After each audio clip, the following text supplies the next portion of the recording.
Des courses de chevaux à celles des voitures, des hot dogs aux escargots, l'humain aime les compétitions de vitesse. Alors quand les jeux vidéo sont apparus, on a naturellement voulu les finir le plus rapidement possible. C'est ça, le speedrun.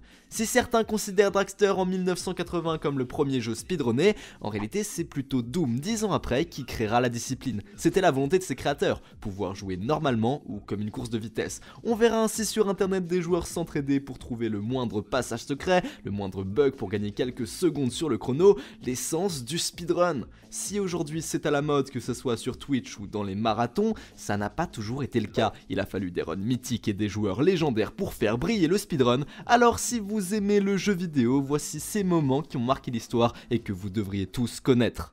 Le papa du speedrun. En 2013, Twitch en est encore à ses balbutiements. Le speedrun, c'est encore des enregistrements 360p qu'on envoie regretter Speed Demo Archive. C'est à cette époque qu'émergent trois légendes du speedrun. Commençons par le premier. Michael Sigler, dit Siglemic. On parle du plus gros streamer Twitch de l'époque, l'un des premiers rémunérés par la plateforme, capable de tenir en haleine 10 000 viewers pendant des streams de 12 heures, et ça, c'était sans webcam, sans micro, juste le timer et le gameplay. Son jeu de prédilection, c'était Mario 64, et sur la catégorie Rennes, s'il vous plaît, les 120 étoiles, finir le jeu à 100% en un temps record. Siglemic aura poussé le niveau vraiment loin, son objectif était de passer sous la barre des 1h45 minutes, de faire mieux à la manette que le Tool Assisted Speedrun, un speedrun parfait réalisé par une machine. Il était chronométré à 1h42 à l'époque, un défi surhumain. S'il n'a pas découvert de glitch à proprement parler, il en a sublimé, comme le Canonless dans la forteresse Swamp. Pour faire simple, la 6ème étoile du niveau, on doit utiliser le canon pour exploser des bouts du mur, mais la hitbox de l'étoile est un peu cassée et déborde. En se jetant d'un coin du mur, on peut la récupérer comme ça. C'est ça le style Siglemic, donner l'impression que tous les mouvements qu'il faisait étaient super simples, alors que c'était un monstre. Au final, Siglemic n'a jamais réussi à battre le TAS, mais il a quand même bien amélioré son temps, 1h44 minutes et 1 seconde. Ce temps est longtemps resté le meilleur jamais enregistré. Une performance qu'on jugeait impossible avant l'arrivée de Siglemic. Bien sûr, en 10 ans, les choses ont beaucoup changé, de nouvelles méthodes de skip ont été découvertes. Le nouveau record du monde par Liam est de 1h37 minutes et 53 secondes. Aujourd'hui, la majorité des speedrunners disent que Siglemic a été leur modèle, l'homme qui a démocratisé le speedrun au plus grand nombre. Malheureusement, il a pris sa retraite, bien méritée, et aujourd'hui, il ne speedrun plus. La race la plus intense de l'histoire. Les Games Done Quick, JDQ. C'est une semaine marathon de speedrun non-stop dont le but est de lever des dons pour une association. La tradition voulait que l'avant-dernière run de l'événement soit une race de Super Metroid. Une race, c'est une course entre plusieurs joueurs pour finir un jeu en premier. Et Super Metroid, c'est un jeu pilier dans l'histoire du speedrun, puisque déjà à sa sortie, tu avais une récompense selon la vitesse à laquelle tu le finissais. Et si avoir Samus quasiment nu était un exploit à l'époque, aujourd'hui c'est beaucoup plus facile vu le nombre impressionnant de glitches trouvés. En effet, à l'aide de Sequence Break, c'est-à-dire faire le jeu dans un ordre pas prévu et sauter des étapes en réussissant à traverser des obstacles qui nous bloquent car on n'a par exemple pas la bonne capacité, on peut casser violemment le jeu et combattre les boss dans l'ordre que l'on souhaite. Par exemple, le jeu nous suggère d'aller battre un boss un peu long pour récupérer le super missile, un objet qui permet d'ouvrir les portes vertes et de progresser.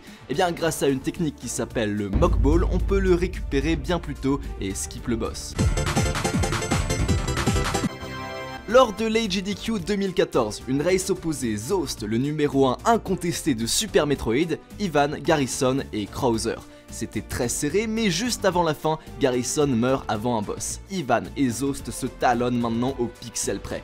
Mais Krauser ne dit pas son dernier mot. Grâce à un skip quasi frame perfect, il rattrape ses camarades pour le boss de fin. Oh, he's got one section in the way.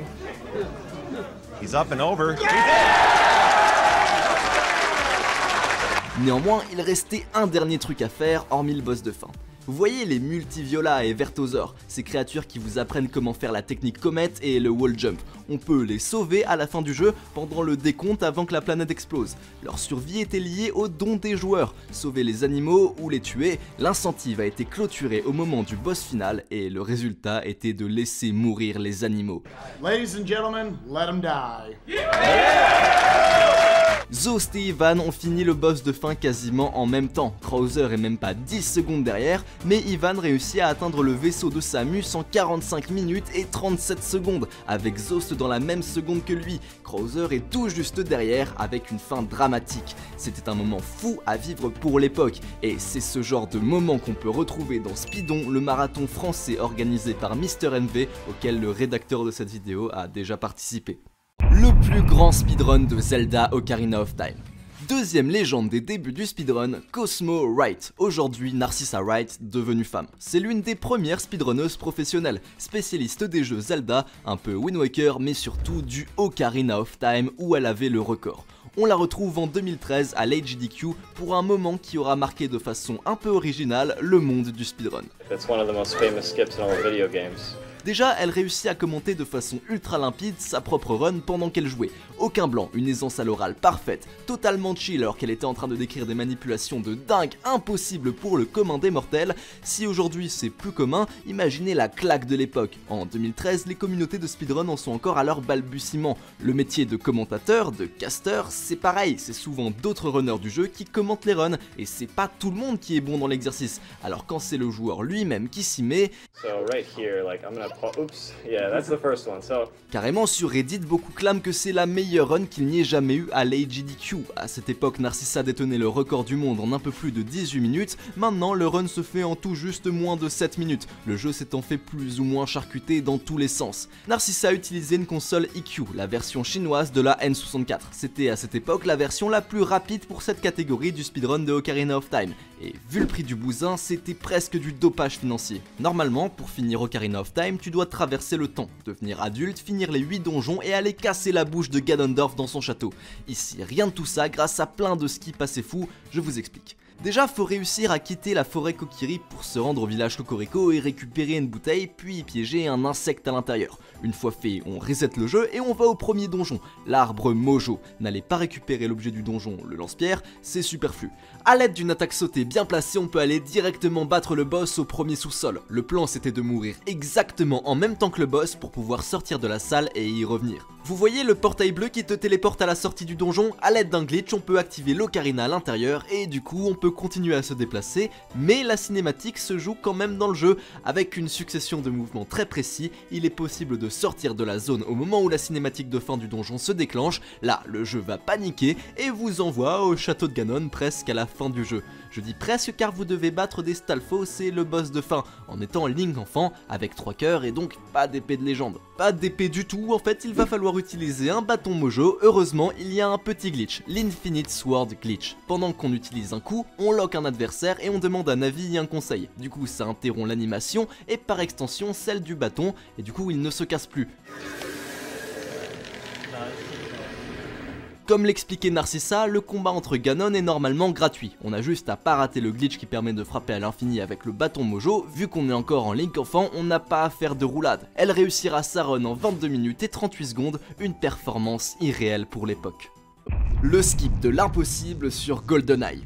Tout à l'heure je parlais de run légendaire, mais là on va parler d'une véritable légende au sens propre du terme. Vous connaissez forcément GoldenEye 64. Ce qui est populaire sur ce jeu, c'est les runs niveau par niveau, pas besoin de faire le jeu en entier. C'est dans ce cadre qu'on va parler d'un certain niveau, Streets en difficulté agent. Pour faire simple, dans GoldenEye, le jeu lag quand trop d'éléments sont affichés à l'écran, et c'est pas dur de mettre à genoux une Nintendo 64. Du coup les runners utilisent la même technique que les enfants qui ont peur, si je vois pas, le danger n'existe pas.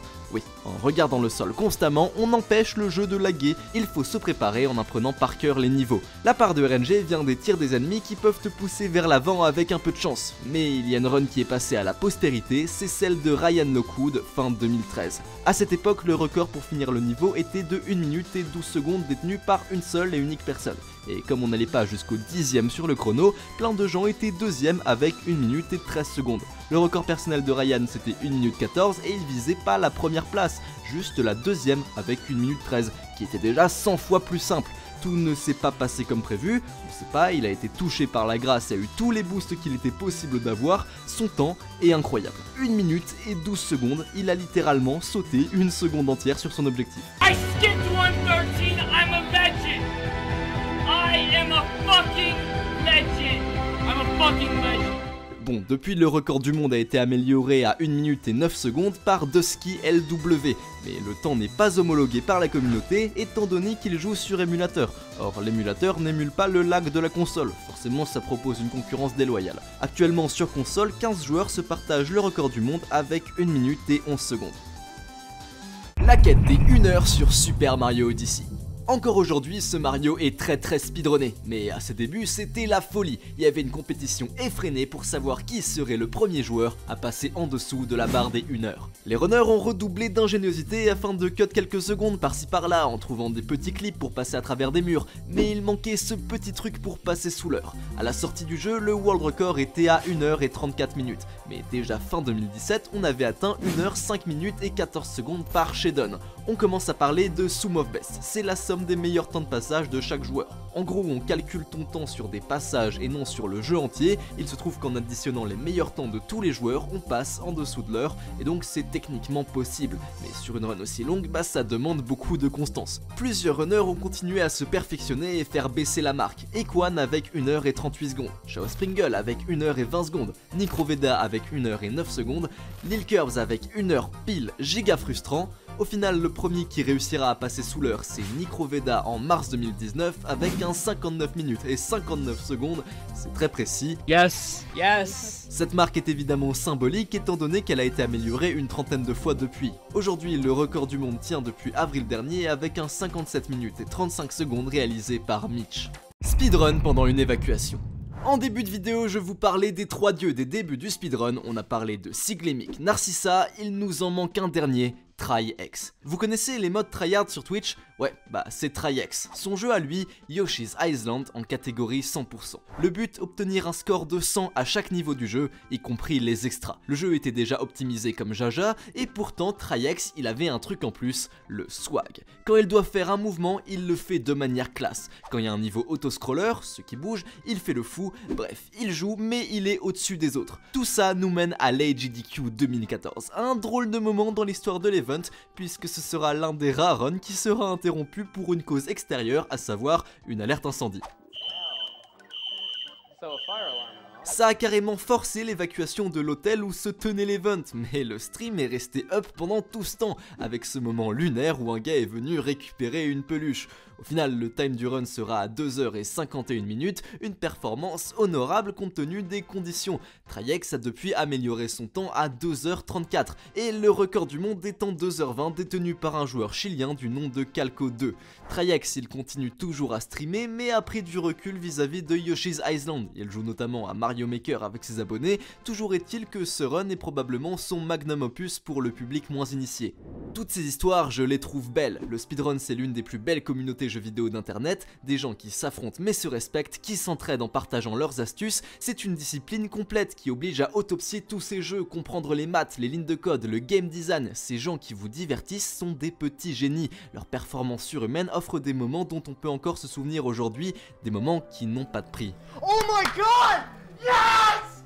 Yes, dude! Alors c'était quoi votre speedrun préféré de la vidéo? Dites-nous tout ça en commentaire, on espère que vous avez kiffé la vidéo et qu'on vous a donné envie de vous y mettre. Si c'est le cas, petit pouce bleu, abonnez-vous, allez les amis, ciao!